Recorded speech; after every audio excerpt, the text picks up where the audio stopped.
मैं आप सभी को सादर नमस्कार के साथ अपने हृदय उद्गारों को रखने का प्रयास करना चाहता हूँ, इस मनसा के साथ कि आप सभी को जीवन के शाश्वत मार्गदर्शक की सरलता युक्त अभिव्यक्ति को समझने में कुछ सहायता मिल सके। शायद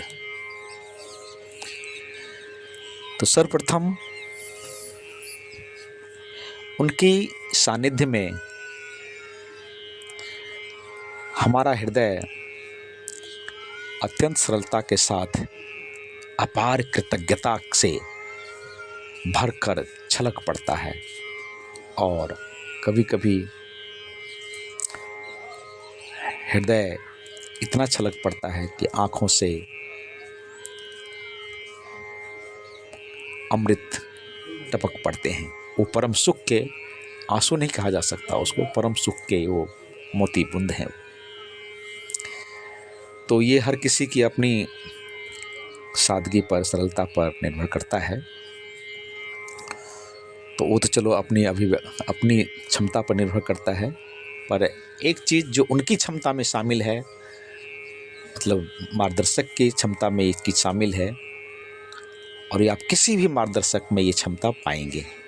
एक यह कि वे उनकी अभिव्यक्ति में 5 चीज़ें शामिल नहीं है, 5 चीज़ों का कोई औचित्य नहीं है। वह 5 चीज़ें हैं भूत, भविष्य, कल्पना, भय, प्रलोभन। लोग अपनी बात रखने के लिए ऐसा प्रलोभन युक्त बात करते हैं कि स्वर्ग का ऐसा चित्र खींचेंगे अपनी शब्द जाल से कि आपका मुंह पानी से भर जाएगा। भय का ऐसा खाका खींचेंगे नरक का भय दिखला के कि आप पर कलेजा कांप जाए। तो अनेक बातों से लोग अपना अपना धंधा बना रखते हैं अन्य लोग, पर पूर्ण मार्गदर्शक की बातों में इन बातों का कोई औचित्य नहीं होता है। और वे हमेशा मानवीय हित के लिए तत्पर होते हैं। हाँ, उनकी मौलिक अभिव्यक्ति होती है,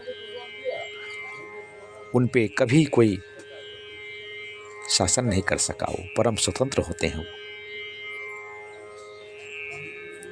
कभी किसी राजा के दबाव में उन महान व्यक्तियों ने कभी कोई काम नहीं किया, कभी उनके साथ ऐसा नहीं रहे। तो वे अपने तरफ से इस तरह के होते हैं।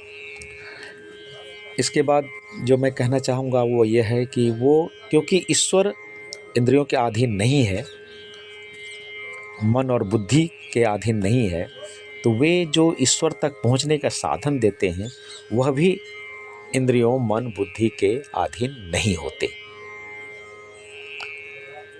अब ईश्वर मन, बुद्धि, इंद्रियों के अधीन नहीं है तो किसी की भी यह बात सुन के बुद्धि चकरा सकती है और चकराती है। और इसी क्रम में अर्जुन ने सवाल भी किया था कि प्रभु, जब आप तक इंद्रियों, मन, बुद्धि से नहीं जाया जा सकता है तो फिर रह क्या गया? तब प्रभु ने उत्तर दिया था कि श्रद्धावान लभते ज्ञानम, कि श्रद्धा जिस व्यक्ति में है, अंधश्रद्धा नहीं, श्रद्धा जो सत्य से जुड़ा होता है, सरलता से जुड़ा होता है,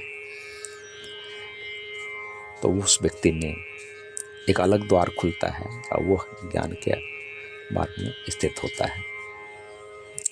तो ये कुछ बातें हो गई, और मैं समझता हूँ कि जिस विद्या को सुखलाते हैं वो सबके लिए सुलभ होता है, सब दिन सब जगह। क्या सुलभ होता है? जिसका सेवन करने से सारे क्लेश का समन हो जाते हैं। यह रामायण में लाइन है कि सब ही सुलभ सब दिन सब देशा, सेवत सादर समन कलेसा। सब ही का क्या मतलब? अंधा, लंगड़ा, लूल्हा, गूंगा, बहरा, हर मनुष्य जो जीवित है उनमें श्रद्धा है, वह उस शाश्वत साम्राज्य में प्रवेश करने की क्षमता रखता है। उस क्षमता को वो बखूबी बड़ी सादगी से, बड़ी सरलता से खोल देते हैं। तो यह बात मैं कहना चाहता था। आप सभी को बहुत बहुत धन्यवाद। बहुत बहुत साधुवाद के साथ मंगल कामना।